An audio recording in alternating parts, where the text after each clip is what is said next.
Law firm phased out his practice and now is taking on the work of the Intelligent Design Network full time. And he's done very good work. He's probably now the best schooled attorney in America on constitutional issues. And yeah, I know he's been to Georgia, he's been to Ohio, he's been to New Mexico, Minnesota, helping out there where as needed. John will argue now that the Ohio Science Academy adopted a definition of science that is open to intelligent design. Well, what John doesn't tell you is he went to Ohio, wrote that definition, and helped get it adopted in a political process, and now he's using that as scientific credibility for this change in the nature of science. I like John Calvert. He's a charming kind of guy. Not that we know each other at all well. I think he's very quixotic.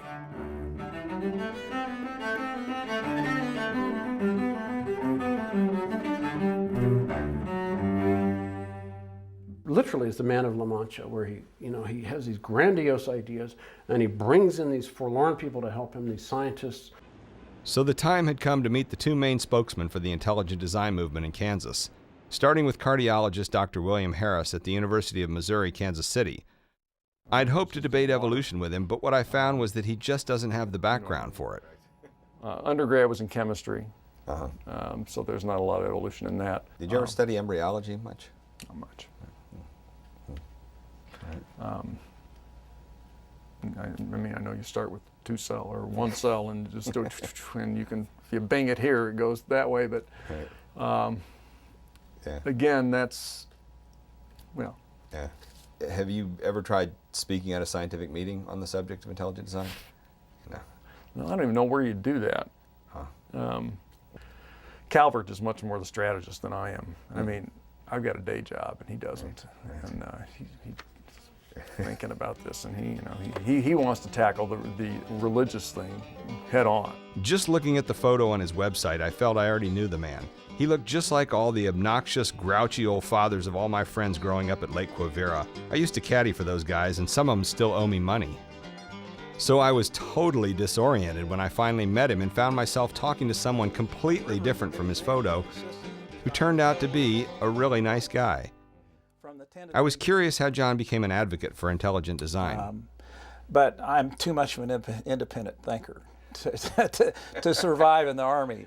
And so I spent my 2 years in the Army. What was fascinating, when I was in Germany, as I was an air observer and a battalion adjutant. And as an adjutant, I had to handle non-judicial punishment. And so I got involved in some legal proceedings, and I found out that I had an aptitude for it. Were you kind of devoutly religious through all those years? Has that been a No. I was an agnostic. And until I was 37. what changed? What brought you around? Human reason did not solve all the problems. I went through a divorce, and it had a major impact on, it changed my whole worldview. And with this, I actually found myself connecting with Mr. Calvert. When I was 33, I too underwent a divorce that also left me adrift in the world. And sometimes I think that in dealing with it, I could very well have also turned to religion. But instead, I kind of headed a different direction. All of a sudden, your life is moving in a particular direction, and then zap, it's different.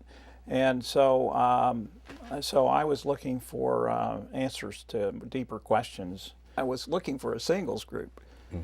And I went to a Jewish community center because that's where I was taking scuba diving lessons. And so I called them up and I said, "Do you guys know of any singles group?" And they said, "No, we don't have any, but there's this church down the road that's got a singles group."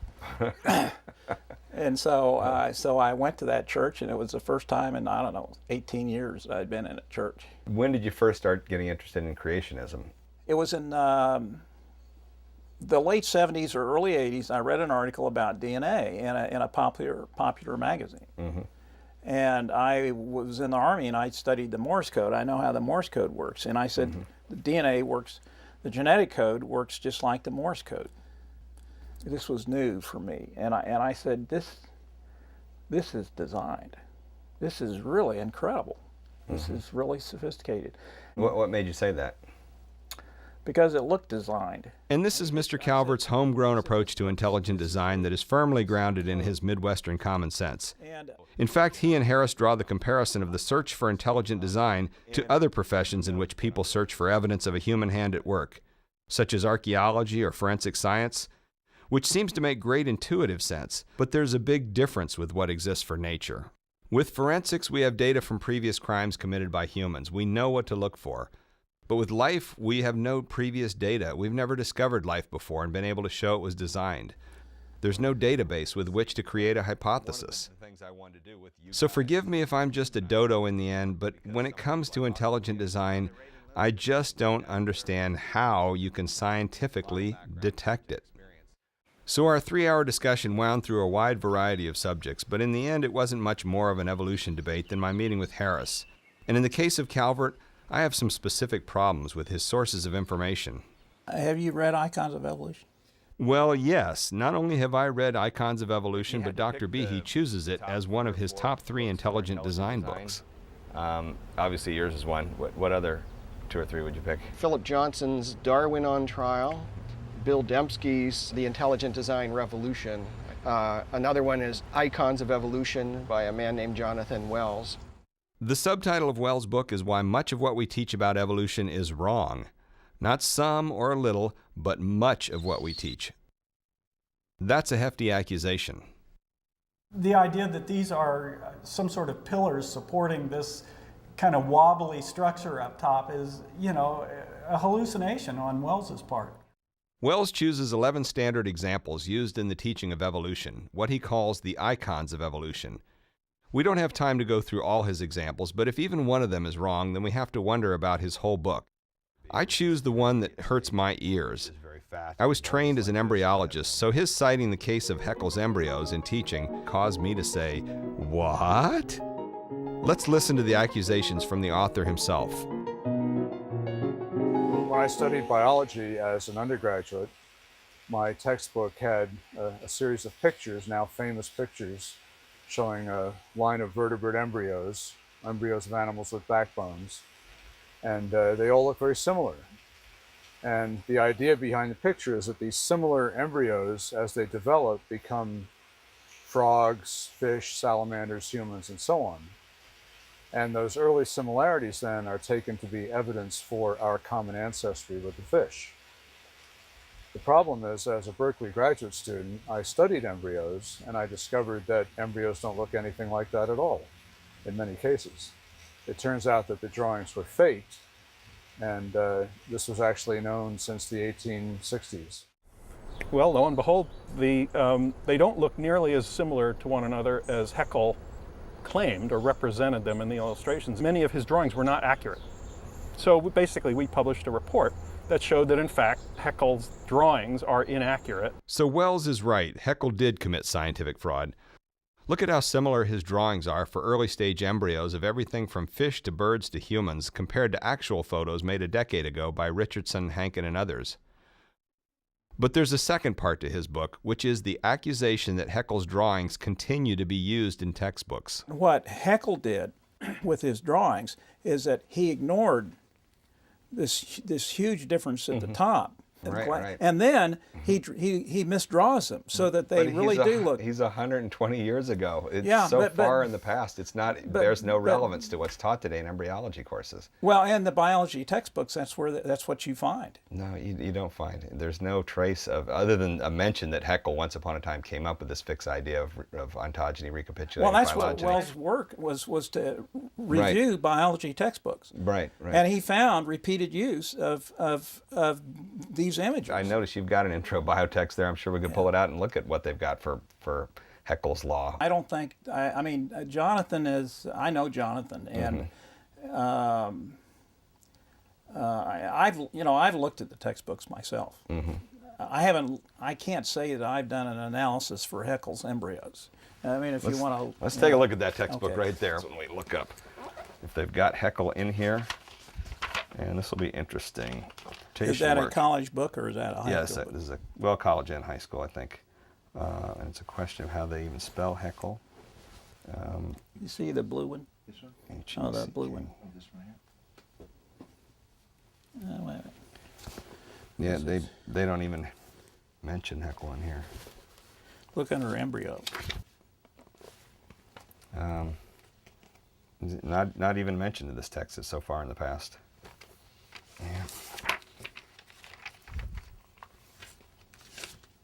Biogenesis, but that wouldn't even have it. Do you think that embryology classes are making any mistakes in misusing Haeckel's embryos in their teaching?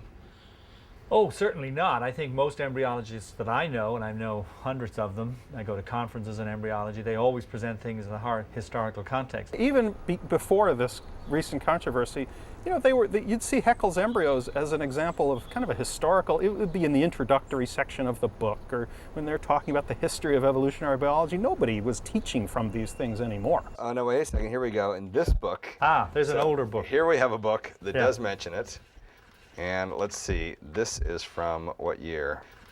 This is from 1914. The Icons of Evolution book strikes me as really just one big, long tabloid style article. It's a very cleverly written National Enquirer piece on evolution and why it has to be so wrong. And just like we all like to read the National Enquirer and other tabloids, this makes for interesting reading too.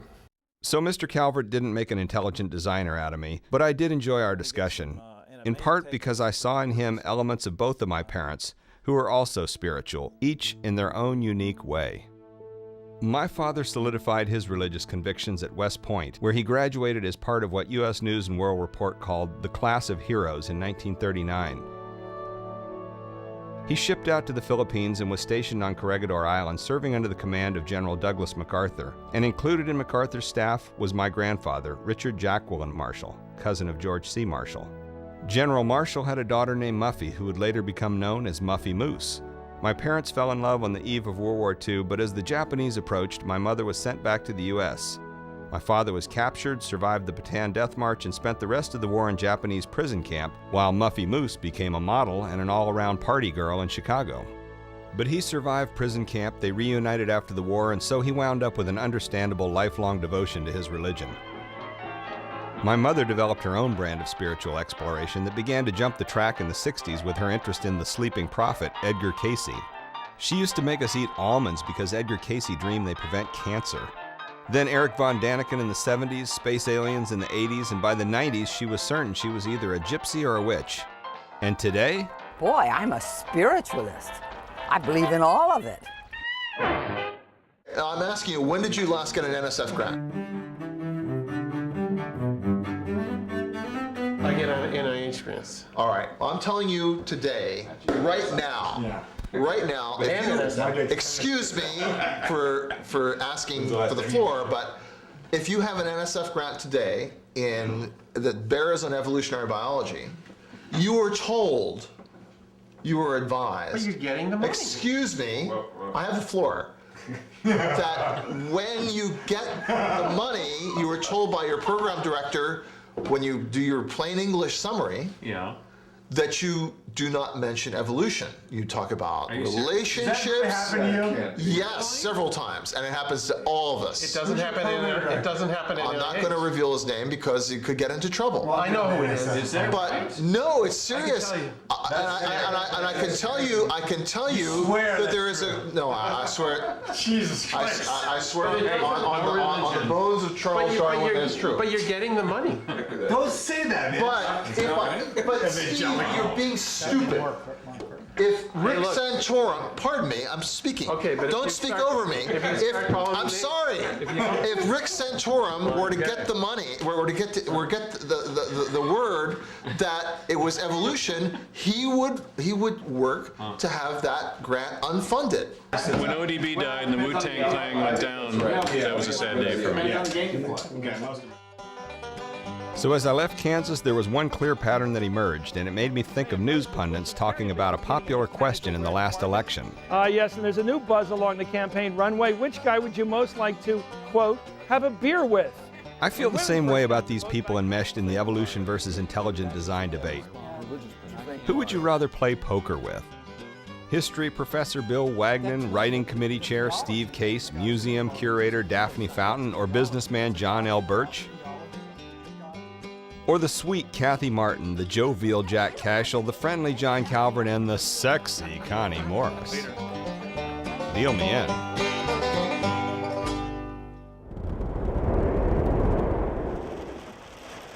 So while the storm over evolution in Kansas continues, it turns out it's really only a small part of the larger national story. This is one of the unfortunate things is that the conservatives are allowing themselves to be used by a group of activists out on the West Coast, the Discovery Institute people that are funded by folks like the Unification Church, Reverend Moon. There's some Weyerhausers, for instance, that are underwriting it. It's well heeled. This was the first that I had heard of the Discovery Institute, and I suddenly realized that where John Calvert was but a small fish running his intelligent design network out of his house with a few $1,000s, the Discovery Institute is truly the big fish in this picture, with an annual budget of around $5 million. They're based in Seattle, and though they state clearly on their website that they're not advocating a religion-based government, according to the New York Times, their funding comes from 22 right-wing foundations, at least 2/3 of which have explicitly religious mission statements. On their website, they say they are challenging neo-Darwinian evolution. They see the teaching of evolution as a godless, materialistic source of evil in our society. In 1999, their anti-evolution manifesto, known as the Wedge Document, was leaked out and posted on the internet. In it, they verbatim say that the Discovery Institute seeks nothing less than the overthrow of materialism and its cultural legacies. We are convinced that in order to defeat materialism, we must cut it off at its source. We view the predominant materialistic science as a giant tree. Our strategy is intended to function as a, quote, wedge that can split the trunk when applied at its weakest points. This evil tree metaphor arises from older creationist conceptions, which can be found on the internet, showing the tree that consists of such evils as drugs, alcohol, abortion, communism, and dirty books. I'm a filmmaker in Los Angeles, and I was hoping to talk to you or somebody from the Discovery Institute. So I tried hard to speak with the Discovery Institute. Over the course of 6 weeks, I left 5 phone messages and sent 3 emails to their communications director. I even had Dr. Behe write them a very nice email saying we had a fair and productive discussion. But they didn't answer, until finally I got John Calvert to give me the cell phone number of one of their program directors, whom I caught off guard. Only then did they respond and say that they were too busy to grant me an interview. So where can we see the Discovery Institute at work? In Kansas, they helped provide funding for the outside experts to testify at the May 2005 hearings. In South Carolina, they helped organize the Intelligent Design Symposium. And in Dover, Pennsylvania, they helped light the fire that erupted into the biggest intelligent design controversy to date. Dover is a tiny community of 1,815 people and a lot of churches. But their local school board got in trouble in 2004 when they became a little more enthusiastic about intelligent design than the Discovery folks had wanted. They put together a mere 2-paragraph statement about intelligent design to be read in the 9th grade biology classes, but that was enough to produce a major court case over the violation of separation of church and state. We visited with the only 2 pro-evolution board members, Jeff and Carol Brown, who had quit the board in protest. I asked them to read me the 2-paragraph statement. Because Darwin's theory is a theory, it is still being tested as new evidence is discovered. The theory is not a fact. Gaps in the theory exist for which there is no evidence. A theory is defined as a well-tested explanation that unifies a broad range of observations. Intelligent design is an explanation of the origin of life that differs from Darwin's view. The reference book of Pandas and People is available for students to see if they would like to explore this view in an effort to gain an understanding of what intelligent design actually involves. As is true with any theory, students are encouraged to keep an open mind. This is the statement that had to be read, or was to be read, but the teachers refused categorically to read it, and their union backed them. So they remained in the room, and our superintendent spent his day going from classroom to classroom. Oh, it was Reading. classroom. Reading this statement and then refusing to answer any questions from the students. There's a lot of misinformation going around. School board is not pushing Bible and biology class. School board is not teaching intelligent design, not mandating that we do teach intelligent design. This biology curriculum is teaching evolution and only evolution. And with a 1-minute statement that there are other theories. I can't for the life of me understand why anybody would be against talking about intelligent design in biology. Actually, 11 pairs of parents disagreed with Dr. Behe and filed a lawsuit, which was quickly joined by the American Civil Liberties Union. Sensing a possible defeat in Dover, the Discovery Institute withdrew all involvement and went so far as to state on their website that they feel intelligent design is not yet ready to be taught in schools, leaving the Dover School Board on their own. The defense of the Dover School District was picked up by the conservative Thomas More Law Center of Ann Arbor, Michigan. The star expert for the defense was Dr. Behe, who spent 3 days testifying and along the way reiterated what he had told me about the designer. I do think the designer is God, so of course, therefore, I think it has theological implications. It's certainly friendly to people who believe in a being that could have done such things. Well, I heard Dr. Behe, and he's one of the ones that founded the theory of intelligent design, and he did a tremendous job, tremendous job. Do I need my props? And this is Behe's presentation. And he'll show you a mountain range, and he'll say, how did that mountain range get there?